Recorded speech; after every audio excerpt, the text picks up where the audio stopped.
Та хотын төвдөө цоош нь 2 руу байртай болохоор төлөвлөж байна уу?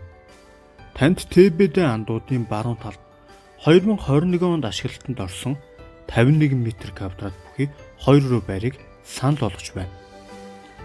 Өрөөний зохион байгуулалтын хувьд маш оновчтой төлөвлөлттэй бөгөөд ашиггүй талбайгүй байхаар зохион байгуулагдсан.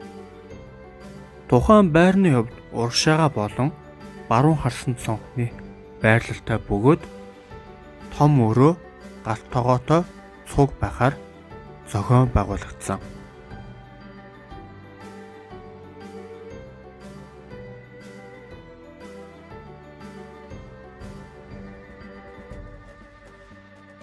Том өрөө буюу зочны өрөөний хувьд бүхий л өдөржин нар үзэх боломжтой цонхны байрлалтай.